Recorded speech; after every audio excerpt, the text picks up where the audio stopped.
now, press 1. Since it appears you're calling back into a live show, we're reconnecting you now. All right, guys, we're testing 1 2. We're testing 1 2. Let's go ahead and let them know that I am here on this special connection of the Tulsa Race riot. Let them know. Thumbs up, share, like, and subscribe. Lawyer Henderson TV is on. I need you to hit that thumbs up button. Hit that like button. Like, share, and subscribe. Okay, as soon as I get this on, as soon as I type this up, we should be good to go. Hope everyone had a good day this Wednesday. People are shocked that your boy coming on Wednesday. That was Thursday. Shouts out to everybody who is in the chat. Let's see, go here. Yeah, we're on. We are on. Let's see. It's the cash app. Let's see. Yes, indeed. Hope everybody had a great day. And the call-in number, you can call in if you want to. But I'm going to be getting in on Biden's ass here today. So, all right. So we're good here.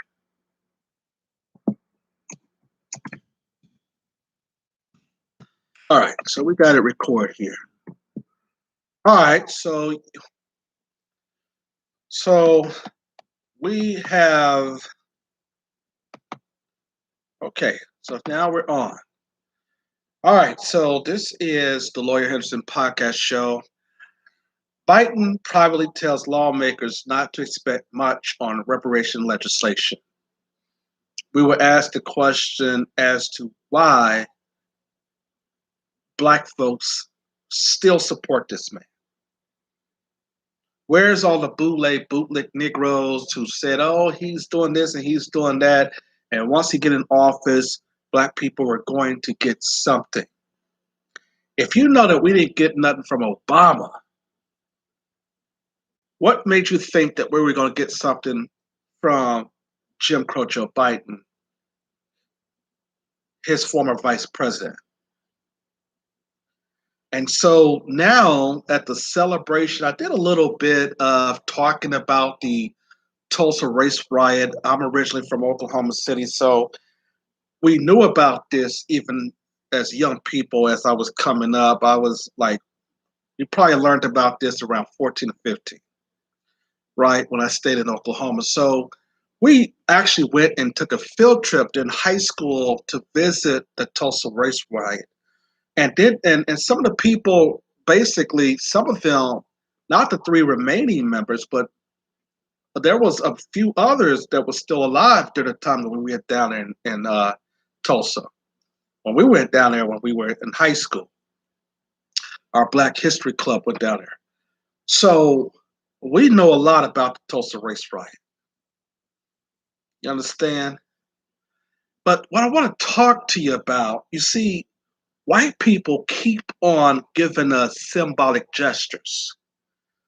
They keep saying, okay, you niggers, y'all don't want money or resources. Y'all just want a hug. Y'all just want us to come and party and dance and fool around. See, this is the reason why the people in the Congressional Black Caucus, we're going to get we're going to get on them in a minute, and all these other Symbol Negroes, the civil rights leaders. See, they're trying to undermine the Black grassroots and Black people as a whole, because see, they're trying to get voting crap again, and we're still not going for it.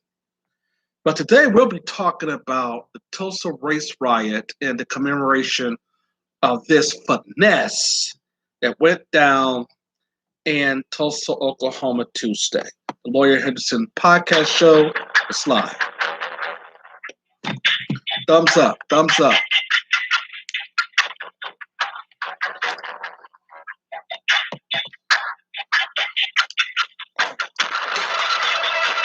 No.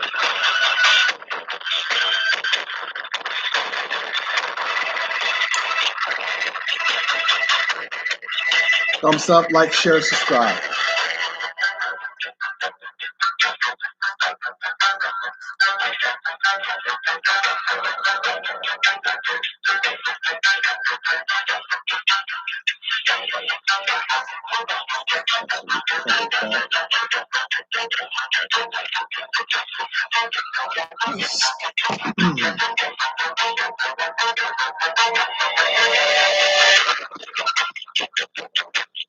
Still not late to get your t-shirts also. Still not late to get your t-shirts. The University of Black Power College Self-Education still there. 516-418-5867 is the number to call in if you want to speak with the host. And man, we are going to go in on your boy Joe Biden. Welcome everyone to this special Wednesday edition of the Lawyer Henderson podcast show. Typically we don't come on Wednesdays, but man, I got so upset. I had just to come on here and just let it out on these Sambo Negroes and your boy Jim Crow Joe Biden. We keep on asking, where's all these bootlicking Negroes who voted this man in office, man? Where are they at? So we know that the Sambos and the Congressional Black Talkers, we know that they basically voted for him. But where is all the non-political leaders? Where is them who basically said, well, when he get in office, black folks are going to be all right. See, because he's not like this Trump dude. Them are the Negroes that I want to hear from, and they're nowhere to be found now. You see, the Congressional Black Caucus, we already know who those coons are. A lot of them are immigrant coons, by the way. We have a situation as black people that since we've been so divided for so long, we have been, we basically have no kind of, no kind of loyalty to race whatsoever. We have none. You have black people who will sell you out for a bucket of chitlins and a piece of bubblegum. This is how detrimental it is. Now, for the people who are saying that the sound is messed up, we're gonna we got this now audio recorded. We're gonna redo the sound. So we're gonna upload the actual podcast after this. So we'll delete the original and then upload the one that we got recorded. So you can still call in. You'll be able to hear yourself, and also you can listen to yourself on YouTube. Now, ScrewTube do not want to advertise the fact that I come on live because they think that my program is way more harsher than all the other black networks. And rightfully so, because we go into the meat of things. That's the reason why my homeboy downtown called me the Black C-SPAN, and I like that.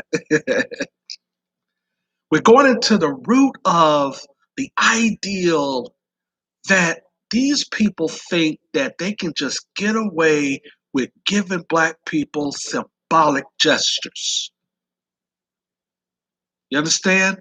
They're going to continue this symbolic gesture game because of black people who are not serious about their freedom and about what this country owes us as far as our 40 acres and a mule and as far as our tangibles for ongoing injustices that keep happening to us.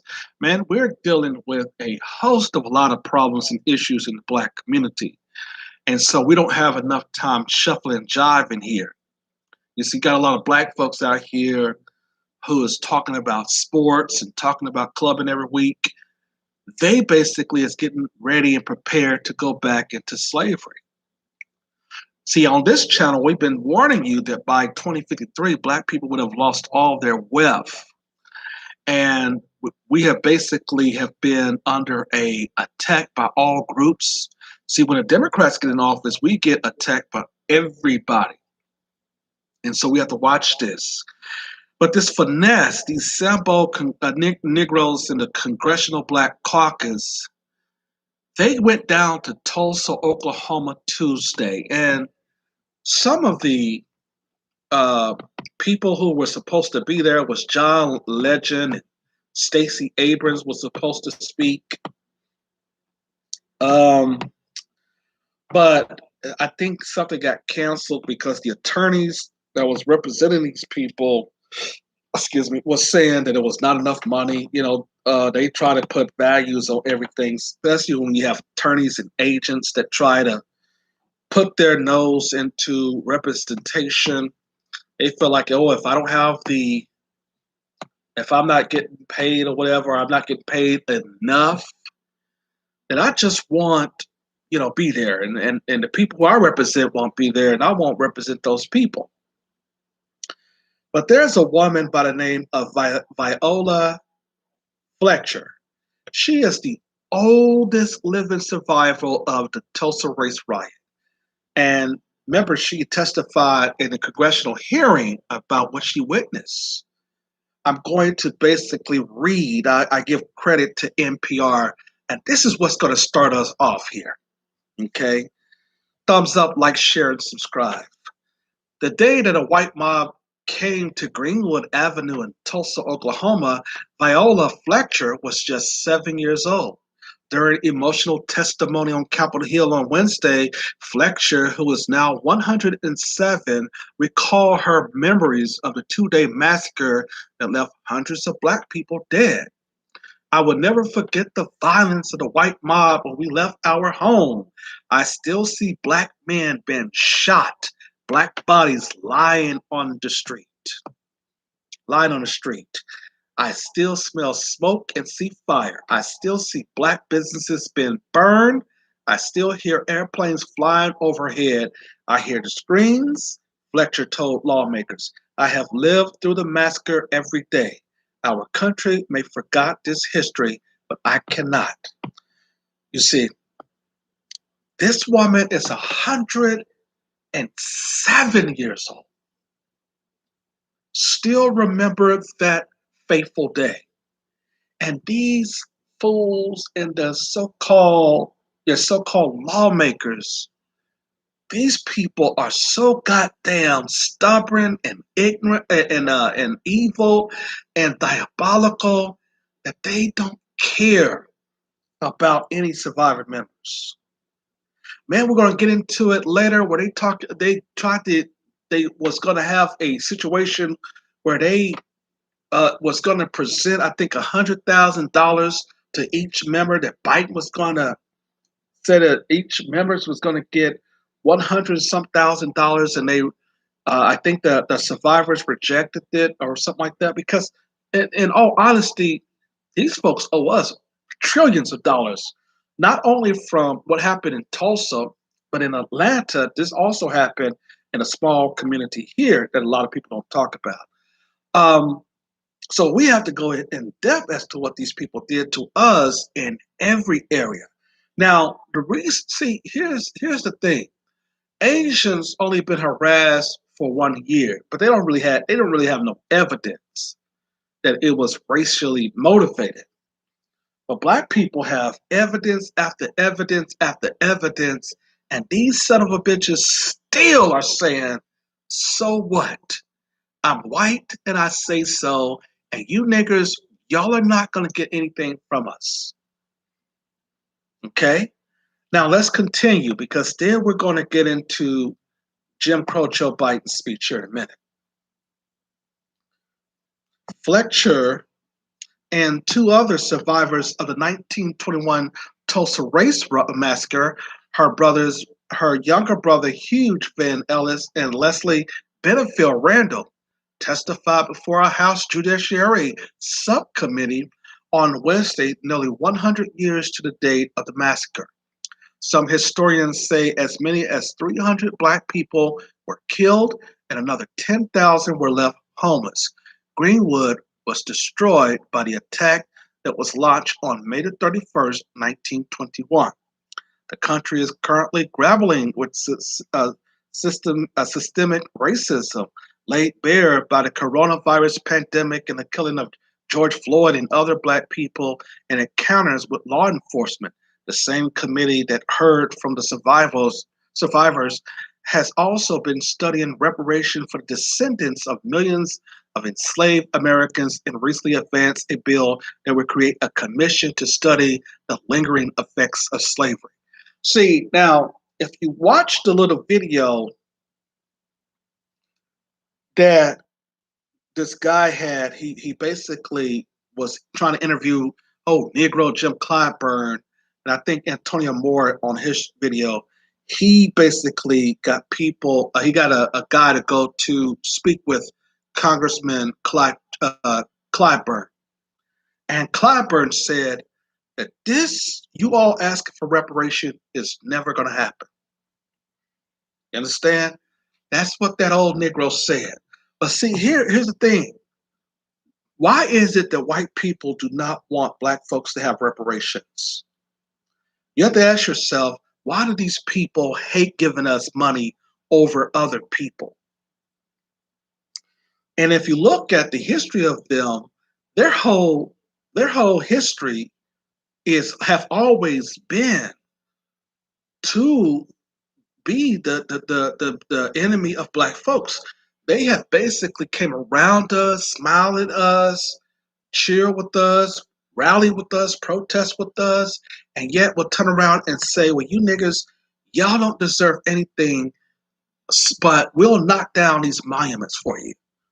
We'll make it fair for you niggas to vote. Don't you know how long Black folks been fighting for the right to vote in this country? And these Negroes in the Congressional Black Caucus, you seen SHeiila Jackson Lee, she showed up at this commemoration, tap dancing and cooning all for Jim Crow Joe Biden. You see, this is what we do when it's time to basically get some type of real serious action going, where we're talking about our tangibles, we're talking about resources, we're talking about money. And Jim Crow Joe Biden talking about everybody should be getting this and everybody should get that. See, this is the reason why we should not be participating in their electoral process. Speaking of Jim Crow Joe Biden, we're going to come back to the NPR article. And I want you to hit that thumbs up, like, share, and subscribe. Okay? The number is 516-418-5867. Now, if you call in, go to YouTube. Don't call in right now until you add YouTube Lawyer Henderson TV. Because I don't want to hear you calling and saying, I can't hear you. Go to YouTube. I'm live right now on YouTube. And then that's when you make your call. But let's go to this article that I want to. No, I'm sorry. Let's go to this video I want to show you about Jim Crow Joe Biden. You see? And I want you to listen to this diabolical, this bullshit ass so-called president that you are elected. Thank you for making sure we all remember and we never forget. You know, there's a verse in 1 Corinthians that says, "For now we see in a mirror dimly, but then face to face, now I know in part, then I shall know fully." It is, I just toured the Hall of Survivors here in Greenwood Cultural Center. And I want to thank the incredible staff for hosting us here. And these Negroes It get worse to that. But every time white people show up, they have to give us a Bible verse, and you always got some old black folks. Oh, yeah, Lord Jesus. Oh. We always got playing the same game when they come around, and we'll invite these people in our churches. Let's go on, though. So, And if I didn't say what my father would insist on, please excuse my back. I apologize. But in the tour, I met Mother Randall, who's only 56 years old. God love her. And Mother Fletcher, who's 67 years old. And her brother Van Ellis, who's 100 years old. And he looks like he's 60. Thank you for spending so much time with me. I really mean it. It was a great honor, a genuine honor. You are the three known remaining survivors of a story seen in the mirror dimly. But no longer. Now your story will be known in full view. The events we speak of today took place 100 years ago, and yet I'm the first president in 100 years ever to come to Tulsa. And don't mean nothing. Doesn't mean nothing. Hear these niggas compliment clapping and about shit. me. Don't mean nothing. Think about it. 100 years and the first president to be here during that entire time. And in this place, in this ground, to acknowledge the truth of what took place here. For much too long, the history of what took place here was told in silence, cloaked in darkness. But just because history is silent, it doesn't mean that it did not take place. And while darkness can hide much, it erases nothing. It erases nothing. Some injustices are so heinous, so horrific, so grievous, they can't be buried, no matter how hard people try. And so it is here. Only with truth can come healing and justice and repair. Only with truth. Facing it. But that isn't enough. First, we have to see, hear, and give respect to Mother Randall, Mother Fletcher, and Mr. Van Ellis.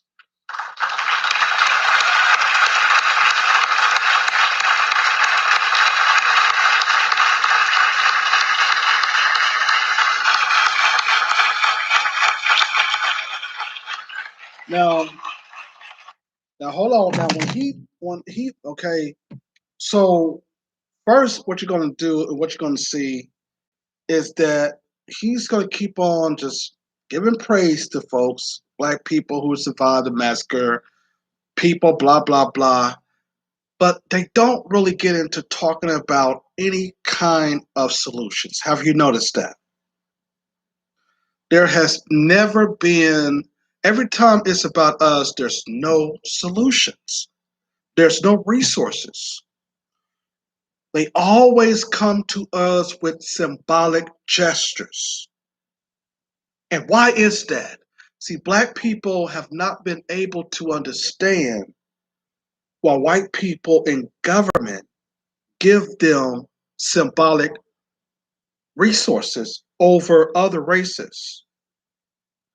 Because other races have a history of dying for what they believe in. Black people, in a sense, had that history, but we are not.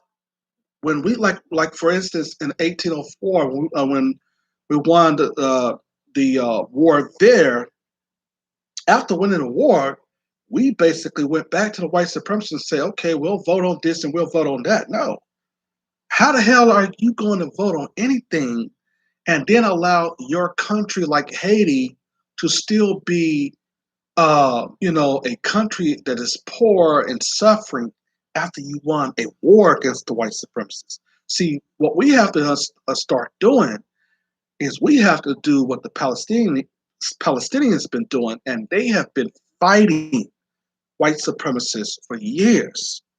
This is one of the first time that there had been a ceasefire because they said, well, we're going to start fighting back. You understand? And in that ceasefire, they knew that now the Palestinians was getting closer to their targets in Israel. You see, so that was a long time coming here. And then I guess they were saying that there was some finances from Israel and stuff. I mean, Iran. But what we have to start understanding is that these people talk to us like we're children because the civil rights generation has wasted so much time trying to integrate with these folks and not giving us a clear path as to why we need to move away from this civil rights agenda. It does not make sense. It goes back to say, his speech, Joe Biden's speech, talked about we need to, make sure that everybody have access to voting. He says that at the end, and these Negroes from the Congressional Black Caucus just went, wow, yeah, yeah. Oh. See, that kind of foolishness has to go. These old black people are really, really standing in our way of progress. These Negroes, specifically in the Congressional Black Caucuses, along with these civil rights organizations, are the real reason why black people have been stifling. They have been, have been pushed back. They have been denied resources because white people think that everybody in the black community think like this. But even in the sense of having a black grassroots media, they still think that all of us are like this. They still think that this is what we basically is after us when they know that resources and compensation for a wrong is what every person who have basically has been a victim of anything like these injustices, like what happened to these people in the race riot and slavery, Jim Crow era, all of these things that black people experience. You can only repair that not with symbolic gestures, but you repair that with compensation, with wealth and other types of land ownership and stocks and businesses and things of that nature. That's the only thing that could repair it. And they know that. When Asians for 1 year talking about that they was experiencing racism and loss of businesses, they were given billions of dollars of PPP money that they can basically write loan forgiveness on. They got a hate crime bill within that year. With us, we have to go shuffling, jiving with the party to the party. You got SHeiila Jackson Lee up there tap dancing for master. See, this is the reason why we don't need these folks speaking for us. Most of these people in the Black Congressional Black Caucus are not from America. They're not native blacks, by the way. But the article goes on to talk there about survivors of the massacres are plaintiffs in a reparations lawsuit filed last year. The lawsuit argues that the state of Oklahoma and the city of Tulsa are responsible for what happened during the massacre. Van Ellis described a multiple unsuccessful attempt by the survivors and their descendants to seek justice through the courts. And the reason why that the state should be sued and the federal government should be sued is because they talk about this was a white mob. No, the government basically came there to protect the white people who the black men were kicking their tails. Let's be very clear about that. They came in and they were helping the white folks who came in and tried to firebomb everything because, white folks, they coward. They have to drive up on ships, up on airplanes and helicopters and stuff to bomb down on the businesses and on the children and on the women and men That's exactly what they did in order to to destroy these businesses, because they couldn't fight these black men in the street as to when while this massacre was going on. You understand? That's the reason why it was a massacre. It was a it was so much of a total, destruction of business and property, mostly because of the bombs that was flying out of the airplanes and helicopters. And that was basically because the white mob that they claim it was actually getting help from the United States government. But anyway, let's go ahead and read. It talks there about uh, we were made to feel that our struggle was unworthy of justice, that we were less than the whites, that we were fully Americans, testified Van Ellis, who is the World War II veteran and wore a U.S. Army hat at the hearing. We were shown that in the United States, not all men were equal under the law. We were shown that when black voices called out for justice, no one cared. He called for the remaining survivors of the Tulsa Race Massacre to be acknowledged while they are still living. Please do not let me leave this earth without justice, like all the other massacre survivors, he said as he finished reading from the prepared remarks. Each of the survivors raised the questions of what Greenwood could have been today. Even at the age of 100, the Tulsa Race Massacre is a footnote in the history books of us. We lived it every day, and though of what Greenwood was or what it could have been, Ellis said.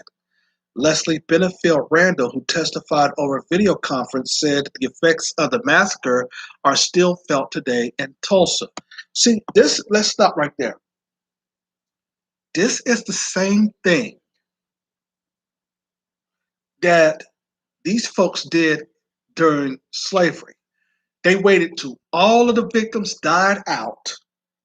So then these white kids who basically are white people now can say, well, all those people are dead. How can we just dig them up and give them reparations? See, this is what they do. With black folks, they stall, they stall, they stall, they stall until all of the black folks get old. And then when they die out, then you can't pay them no cash reparations. So that's their excuse to say, well, how can we give them money and they're not alive? This was the same thing that they were going to do with the people of the Tulsa Race Riot. They only have three of them alive, 107 years old. And she held on for a long time to tell exactly what happened while she was at the age of 7 years old. And they burned our businesses down. We had churches, we had restaurants, we had grocery stores. Black people in that district was exchanging monies from one hand to another, and white people had to come and borrow money from our banks at that point. See, they don't tell you about that. And it also the same thing where we were talking about Reconstruction as well. Remember when they called Frederick Douglass in and other people in to head the Freedmen's Bureau. They basically put white folks over that, and the white people then was stealing all the money and all the loans. So black people really did not get the monies and the loans that they needed in order to buy houses and businesses. See, these people have been doing us dirty ever since we met them. Ever since we met them. And at the same time, we still are what? Trying to hold on to their ideal of integration. And see, this is the reason why we in the Black Grassroots says that we should not be voting. Because what voting says that you agree with what's going on currently. That's what voting says. Now you got Jim Crow Joe Biden, who is giving praise to these survivors. Basically, talking this and talking that, and no tangibles. But do he go and do that with the Asian community? No. Did he do that with the LGBT community? No. Did he do that with the Jewish community? No, I don't think so. Do he do that with the Hispanics? Do he do that with any other group? No. It's only when it's black folks that they give out what we call symbolic gestures. In other words, well, we cannot give you niggers no resources, but what we'll do is we'll have a memorial monument set up for you. We'll come down there and we'll talk about how we need to, John Lewis, and that's what this fool did in his speech. This fool, Joe Biden, talked about John Lewis. John Lewis had nothing to do with the Tulsa Race riot. He talked about everybody getting businesses and stuff like that. Dude, everybody was not involved. In other words, the white supremacists whose grandchildren who are surviving now is getting a piece of what happened in the 1921 Tulsa Race riot. Everybody get to basically share in with us. See, this is the reason why we have to stop listening to the older civil rights generation and these Negroes in the Congressional Black Caucus. See, these fools is the one that is the reason why we'll be headed back to slavery.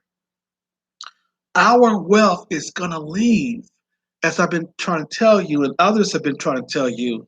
Our wealth is going to be out of here by year 2053. Black people are going to be impoverished. And what they're doing now is they're trying to put every other race on top of us so that black people can stay and remain at the bottom. It's only going to be a few of us that makes it out of that. But you know that the average basketball and football players are not going to be making the millions of dollars, as I told you before. They're not going to be the average football and basketball player who used to make 100 million may not only be at that point will probably be making less than about 60 to almost down to 35 million. You see, and so the turmoil and the crisis that was going to come is that as white people look for more entertainment, they look for more people to come over to take the positions of black people, then we're being pushed out. You understand? We're being pushed out of this system. What do you do with 41 million Negroes that you don't want in your country no more? You see, this is what their whole game plan is. And let's go ahead and thumbs up, like, share, and subscribe. Like, share, and subscribe. Yeah, this is their whole game plan with us. See, while we've been out here, trying to chase interracial sex, we've been out here, smoking weed every week and going to clubs. These folks have an agenda. Thumbs up, like, share, and subscribe.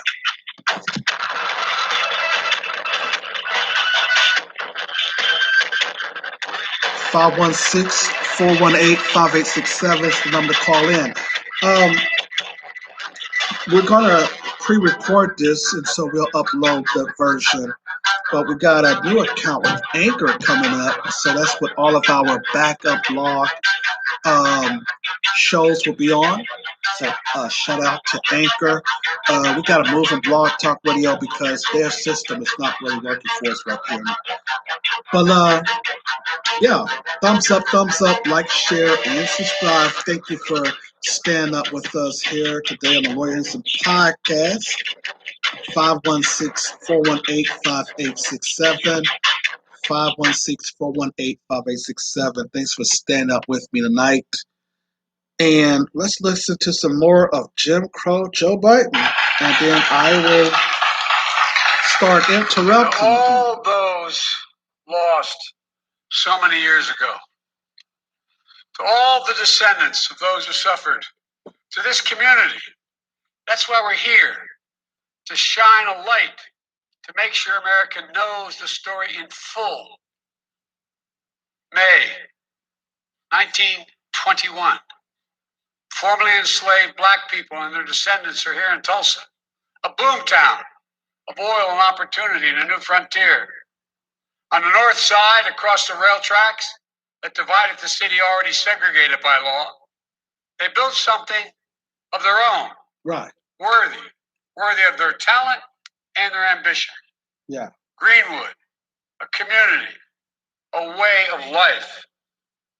Black doctors and lawyers, pastors, teachers, running hospitals, law practices, libraries, churches, schools. Black veterans, like the man I had the privilege of giving a command coin to, who fought, volunteered and fought and came home and still face such prejudice.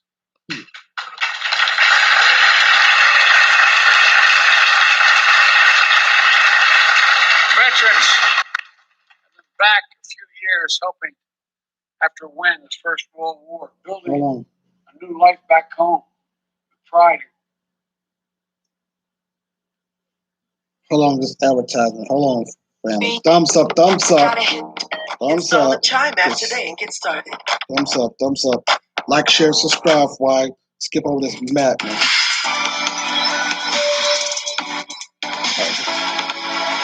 Anyway, they As soon as it happened, there was a clear effort to erase it from our memory, our collective memories, from the news and everyday conversations. For a long time, schools in Tulsa didn't even teach it, let alone schools elsewhere. That's because the white supremacists didn't. And most people didn't realize that a century ago, the second. Now hold on. Let's talk on that. Let's talk about. Listen, there's a lot of things that white people don't want us to learn in schools or our kids to learn in schools, and I mean the Tulsa Race riot would not just be one of them. You know, they right now trying to stop, slavery from being taught. See, and this is why we gotta have our own schools. We gotta start teaching our kids ourselves because see, they're coming with that LGBT agenda. They're trying to, they got these cartoons where, these cartoons are talking about, the sexual stuff, and these kids are very young. They don't need to be talking about that at a very young age. See, and so what they're trying to do, especially these white billionaires, they're trying to make it make pedophilia normal. You understand?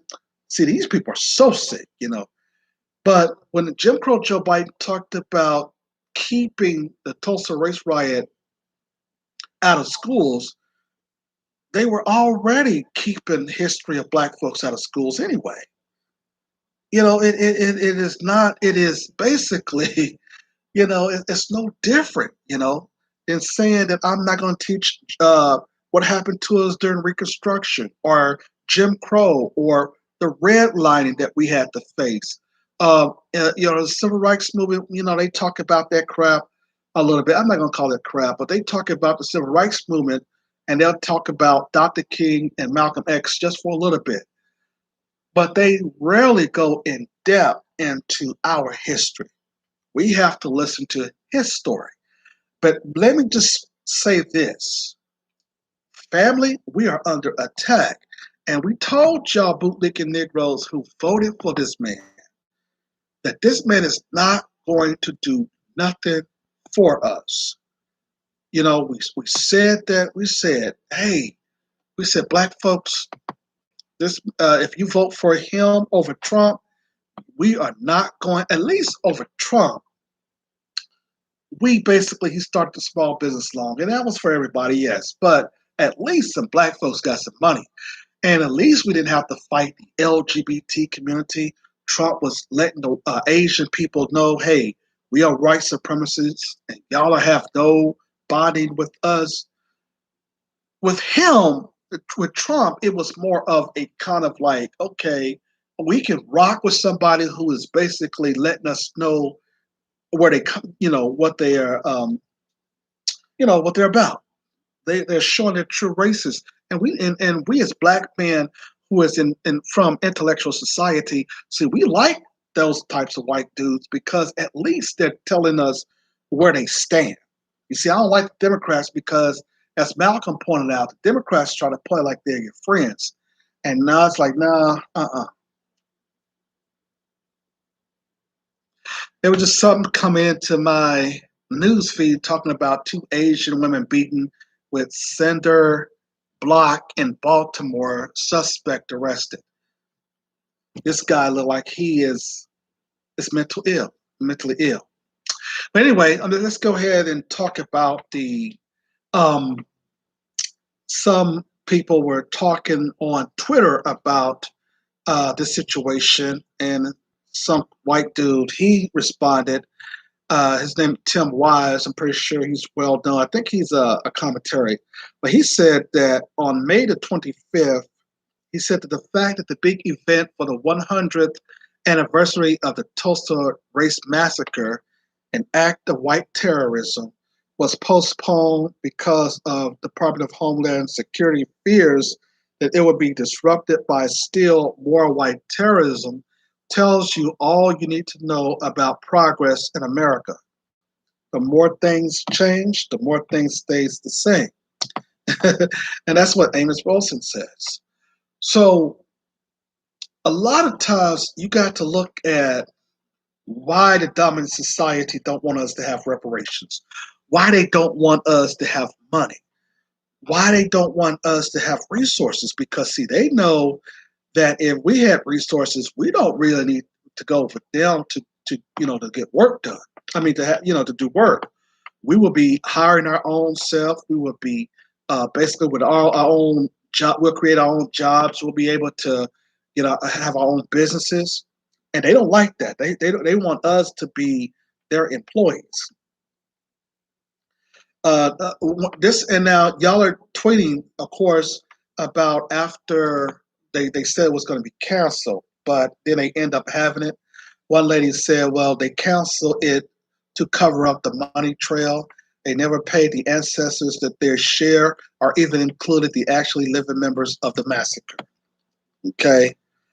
Another person goes on to say, I heard it was postponed because the survivors were settling an ultimatum that they be paid $1 million each as reparations, and the planners didn't meet that expectation. Not saying it was right or wrong, but this is what I heard. Okay, a lot of your stories coming from Twitter. Now that was at the time because see, they was going to have John Legend, and they were going to bring what's that woman name who ran for governor of Georgia? They tried to pull that finesse, and they were going to have a big old show. And I want to show, well, we're going to go into it, but I'm going to show you later on how SHeiila Jackson Lee, what she was talking about. This woman, man, with this reparation finesse that she's on, man, this woman is a Jamaican immigrant. You can tell, and like I told you last week, this woman brought on Herschel Walker and Larry Elder to talk about reparation and why we shouldn't get reparation. That's letting you know you're not serious. You found the two worst and most dangerous coons even know that about, and you basically brought them to talk about the reparations demand. See, this is the reason why we know that these people in the Congressional Black Caucus, they're not on nothing. Remember, we talked about their website yesterday, and it will look like everything that they were trying to do is it was multiculturalized. See, white people's goal in this country is to basically undermine black folks' progress.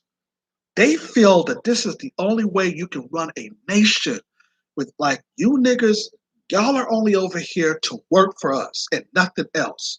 You're not getting no resources, and who cares that you was enslaved? You niggas are not gonna get no reparations.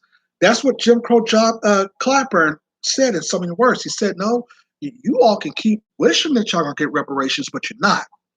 And see, and this is the reason why when people talk there about voting, family, you got to understand that voting will not do nothing. You can vote all you want, and you will still be back in the same predicament. Amos Wilson taught us that, man, whenever white folks and these bootlicking Negroes come with with some type of program, you can look 20 years later and it will still be that you'll be in that same predicament. And see, this is the reason why we should not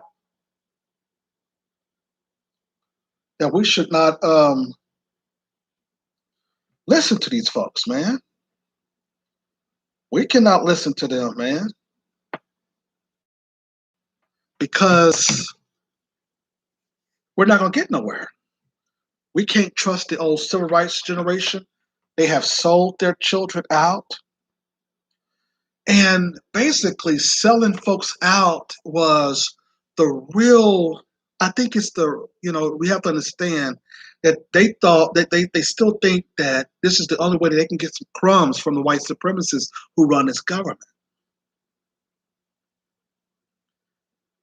This is the problem with us as Black people, that we do not want to really go toe to toe and fight for what we deserve in this nation.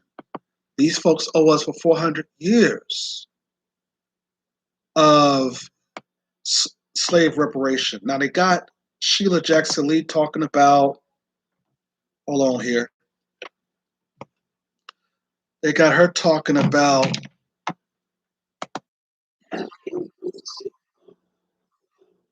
listen to,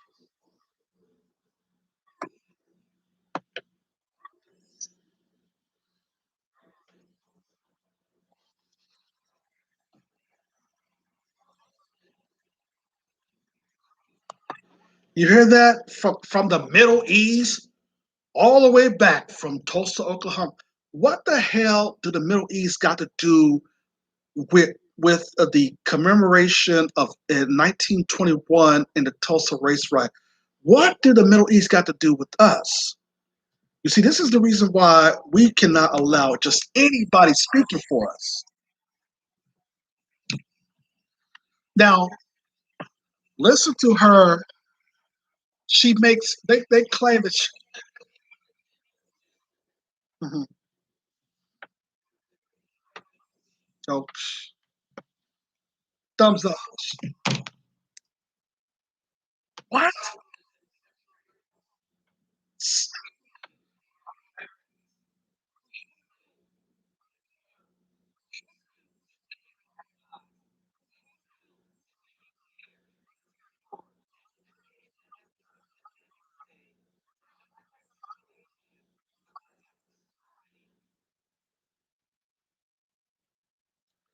Okay,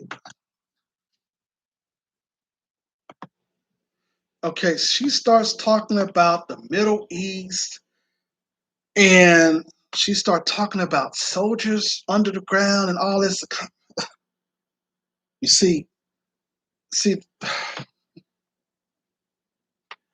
This is the reason why we just can't send anybody over to this Capitol building. We can't just we got to start looking at these fools, man, who goes to Washington D.C. speaking for us.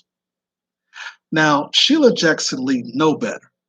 But see, she's playing that game. She's a Jamaican immigrant. A lot of Jamaicans, they come over here. They're so fond of white mommy and white daddy. So they try so hard not to, you know, to get out of line because they know, hell, they can probably they can be sent back. But let's go ahead and talk about on May the 15th, prior to this, 2021, where they said that the reparation bill approved out of committee in a historic vote. Now, notice, like I told y'all, I've read this bill. It does not talk nothing about giving us any resources. It's just a study to have a study. And the thing was that they were going to use, I think it was $9 or $12 million to pay the people who are going to sit on this committee. They get to use that $9 or $12 million to go around the country and do whatever they want as far as it relates to this studying. See, this is an issue here, man. This is a problem. But I give credit to Politico because they covered the story, and Maya King over there says reparations bill approved out of the committee in historic vote. Now, this is on May the 15th. Reparations legislation could soon be headed to the House floor for the first time in more than 3 decades. Now comes the hard part. Wednesday night, the House Judiciary Committee voted to bring H.R. 40 out of committee, a historic feat not accomplished since the late Representative John Conyers, Democrat of Michigan, first introduced a reparation bill in 1989. The legislation has been introduced in every Congress since then, but never made it past a committee vote until last night, where it was approved with the support of 25 Democrats over 17 Republicans. If passed in both chambers, the bill will establish a commission to study reparations and demonstrate to the Congress that the U.S. government's role in the enslavement and the systematic disenfranchisement of African Americans. The bill does not lay out provisions for the shape that the reparations will take, rather in the form of direct cash payments or safety net programs, despite its open-ended design. Getting buy-in from enough lawmakers to tee up a floor vote and even one half of Congress is a tall order. On Wednesday press call, House Majority Leader Steny Hoyer dodged questions about whether he would bring the bill to the floor and try to put the onus on Biden, suggesting that the president created his own reparations commission. Oh, notice that if he basically set up a reparation bill, oh, it's gone. Now, see, this is what I wanted to play that for you. I'm sorry, read that for you, because I'm getting to my point. I'm getting to the point of this. I'm getting to the point of what the meat and the groans in the greens here. I'm getting to the real, subject matter of today, man. Subject matter of today. Remember Special Field Order number 15? Okay, a wartime order proclaimed by Union General William Sherman on January the 16th, 1865, during the American Civil War, that says that black people should have gotten 40 acres and a mule. Remember that piece of legislation. Remember that piece that was supposed to get us in the door. Oh man, do y'all remember that piece? It was called 40 Acres and a Mule. And this 40 Acres and a Mule was supposed to then be signed by then President Andrew Johnson. And he reversed it, right? He vetoed the bill. And he also, I think, vetoed the Freedmen's Bureau bill. And where in certain parts they had to get a majority of Congress and a majority of House in order to basically do away with certain types of things that you couldn't get Andrew Johnson to do for civil rights and black people. So white people cheated at this time because they were getting more. Remember the Homestead Act and all these other things that they were getting. They were basically getting a lot of property at that point. Understand? But see, Andrew Johnson, after Lincoln's assassination, when he took over it, man, you couldn't get nothing done. You couldn't get no bills passed. And when 40 Acres and a Mule went to his desk, he basically said, no, we are not giving these niggers nothing. How different is that as opposed to Jim Crow Joe Biden and what he's saying to black people this day? That was in 1865.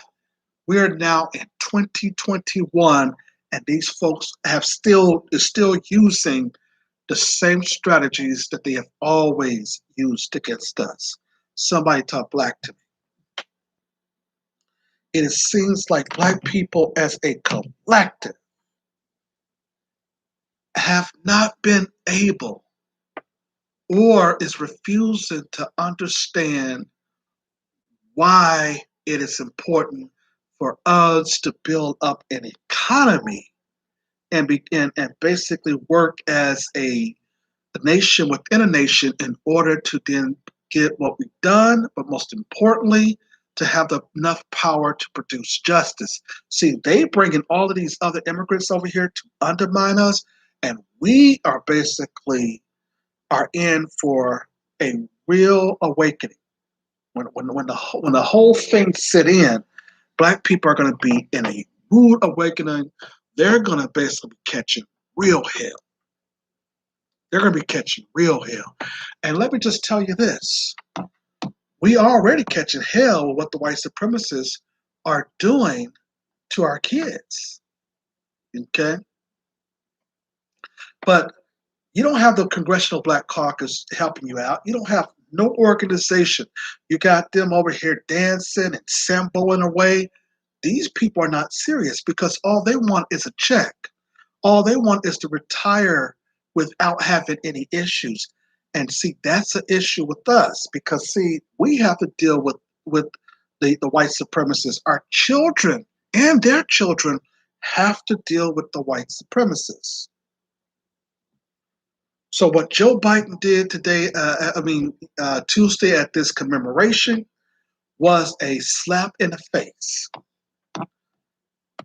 It was really reprehensible to not talk there about, to try to use these people and try to hand out $100,000 to try to take some photo op, thinking that was going to then help the black community to gain more support by giving these three people money. And I'm glad that they said no. This they tried to finesse these survivors. And the survivors said no. They were going to have John Legend and Stacey Abrams come and show up, and that got canceled. You know, we're sick and tired of the finesse. We're sick and tired of the bamboozled, being hoodwinked, you see. So SHeiila Jackson Lee was also given symbolics. She basically was tap dancing for white daddy and white mommy, giving these types of symbolic gestures, doing that Jamaican pouchy or whatever she's doing there, you know, twerking, that old mama twerk she was doing at this commemoration. This is what they like to see black people do. They like to see black people in a symbolish fashion where we don't ask for any tangibles. See, when we show up, everybody want to just talk about their mixtape. Everybody want to, black chicks want to start twerking. These hood rats. I'm going to say hood rats, not black women. I'm going to say hood rats want to start twerking. These dusty Negroes show up and they ready to talk about their mixtapes and get upset and shoot somebody in the crowd. See, when they show up, it's always a big old party. When certain types of black folks show up. See, what we have to start doing, we have to start calling out this stuff here. Well, everybody else, Asians and all these other people, they get down to business. When the presidents show up at their meetings and at their organizations, they get down to the nitty-gritty. All right, what are you going to do for us? That's the very first question that they ask. Hispanics, they have an agenda. See, everybody has an agenda besides us. When we show up, it's always you're trying to party, you want symbolic gestures. It just becomes a big old finesse, man. And that's what we're sick and tired of. That's why the younger generation, see, they don't even listen to the older black people because of what's going on here. Okay? So this reparation bill passed in the House, this is not nothing because it does not talk about giving us tangibles.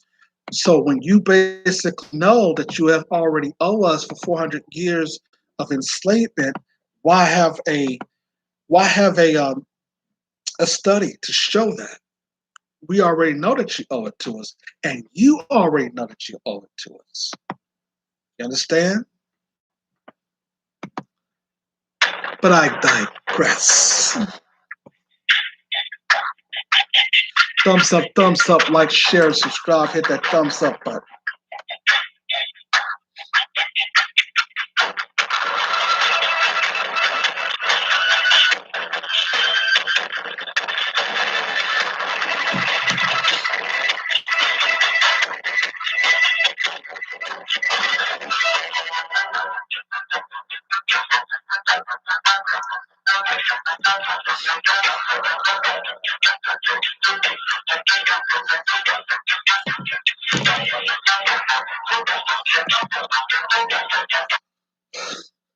All right, so before we get back on Joe Biden and this finesse that he did, um, ladies and gentlemen, I want y'all to understand that Black people are in huge debt, especially a lot of our college graduates. Um,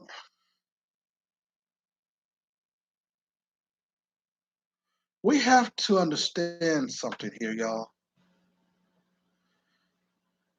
That we are in a huge state of emergency. See, we have college debt everywhere. These people have tricked us in going to school. They have tricked us in doing everything else besides having a plan to come together to build back up the Black Wall Street. I'm here to discuss tonight about screw trying to celebrate and trying to give Joe Biden some type of clout because he's the first president that ever visited the Tulsa survivors. It's not about showing up for these types of gestures. What it's about is making these people whole and making Black people whole for reparations as well. You see, Joe Biden, just like any other white supremacist president and white supremacists in general, can give a damn, can care less about Black people. That's the reason why they have to undermine us. That's the reason why they have to have Sambo Negroes who basically don't challenge them around them. You understand? They have to have these people. It is necessary because these people is who keeps their personality intact. Unlike those in us in the Black grassroots, we make them uncomfortable because we ask the questions that they don't. But they have to have these sample Negroes. SHeiila Jackson Lee has to play that game. She has to dance like the sample bed wench that she is. That's the only way that you can keep a finesse going. Like I said earlier, he was talking about some crap about having the right to vote, and these Negroes stood up in the audience and gave this man a standing ovation because he mentioned something about voting. He talked, and clapping their hand because he mentioned John Lewis getting his ass kicked in Selma. You see, these are the things that they like to talk to us about. Symbolic gestures. This speech that Jim Crow Joe Biden did was the worthless, this inviting him down there to speak, knowing that this man was not going to do nothing but try to do a photo op of these people. And the survivor said, no, we're not going to take your $100,000 and do no pictures with you. What we want is more than $100,000. I think the attorneys didn't show up. I think John Legend was supposed to be there. Like I said, Stacey Abrams was supposed to show up. She was supposed to speak. They didn't want her to come down there. You see, they bring all of their they bring all of their little flunkies to speak to try to undermine our demands. And that's the reason why we have to stay toothed and nailed on these fools. We cannot let them get away with our tangibles. We cannot let them get away with what we deserve. Understand? And we also going to make sure that we basically talk about our reparations from the history of slavery, Jim Crow, redlining, and all this other stuff. Okay? And this concludes the Lawyer Henderson podcast show. Remember, we're going to upload a re-recording of this podcast, and you can also listen to it on Google Play. Thanks for listening to you. I know I had one person try to call in. I will give you a call and see if you want to come back. We're going to try to get a guest that I've been wanting y'all to speak with. I want to try to get her on. I want to talk with her about some things, and I'll mention that person when I talk to her on the either this show or the show after that. We'll bring on some guests and try to get their opinion about some things. But thanks for listening to the Lawyer Henderson podcast show. I am your hood Spain. Thanks for listening.